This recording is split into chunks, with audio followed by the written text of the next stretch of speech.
కానీ మీరు చెప్పండి సార్, అంటే కేజీ టు పీజీ మీకు ఇంగ్లీష్ మాధ్యమంలో బోధిస్తామని చెప్పారు. కానీ ఇంగ్లీష్ మాధ్యమంలో బోధించడానికి టీచర్లు ఉన్నారా? ఎస్.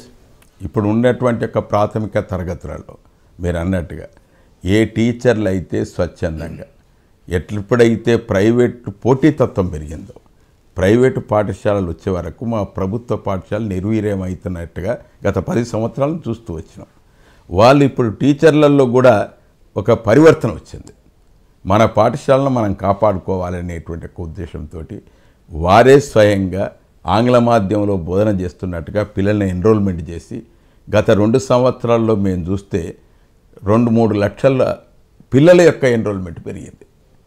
ఎన్రోల్మెంట్ పెరుగుటే కాకుండా గతంలో మీరు అన్నట్టుగా విలీనానికిను రద్దు చేయడానికి తేడా ఉంటుంది. రద్దు అంటే ఎక్కడైనా పిల్లలు మళ్ళా వచ్చి చేరుతాము అంటే ఆ పాఠశాల పునరుద్ధరణ జరుగుతుంది.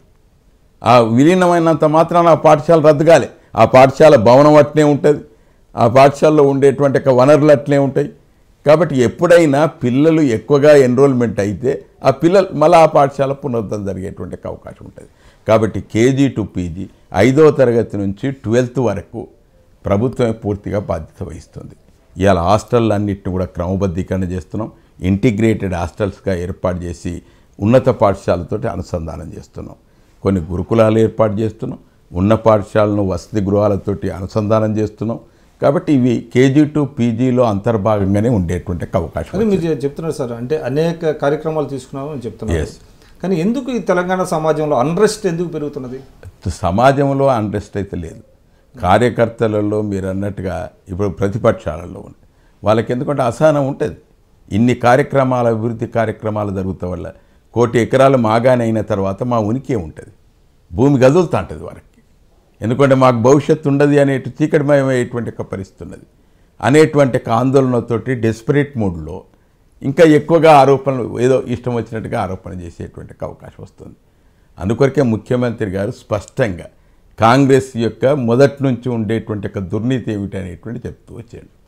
ఈ రకంగా విలన్ ఎందుకు విలన్? ఇగో ఇన్ని కేసులు వేసాను, 196 కేసులు ఇస్తారండి. అందులో కాంగ్రెస్ వాళ్ళు స్పష్టంగా ఉన్నట్టుగా ఆధారాలతో స్పష్టంగా వాళ్ళకి బయట పెడుతున్నాం. అంటే మీరు పారదర్శకంగా ఉంటే ఎన్ని కేసులు వేస్తే మాత్రం నష్టం ఏం లేదు, కానీ జాప్యం అవుతుందో అని మేమని. ఇప్పుడు మొన్న చూడండి మీరు గర్ల్స్ రెసిడెన్షియల్ జూనియర్ కాలేజీలో కానీ డిగ్రీ కళాశాలలో కానీ మేము నోటిఫికేషన్ జారీ చేసినాం. ఓన్లీ మహిళలు మాత్రమే ఎలిజిబిలిటీ ఉన్నది. దాన్ని కోర్టులో ఛాలెంజ్ చేస్తారు. ఛాలెంజ్ చేసే వరకు స్టే ఇచ్చిన కోర్టులో. మళ్ళీ దాన్ని వెకేట్ చేయించే వరకు 3-4 నెలలు జాప్యం అయింది. జాప్యం మళ్ళీ వెకేట్ చేయించగలిగినామా లేదా?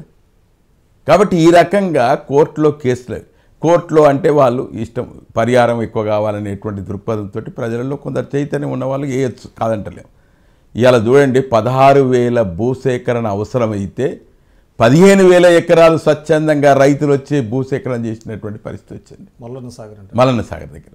కాబట్టి ఈ రకంగా ఉన్నప్పుడు వీళ్ళు ఇంకా ప్రజలను రెచ్చగొట్టేట్టుగా ఉంటే ప్రజలు ఏ విధంగా భావిస్తారో వీళ్ళు ఆలోచన చేసుకోమని.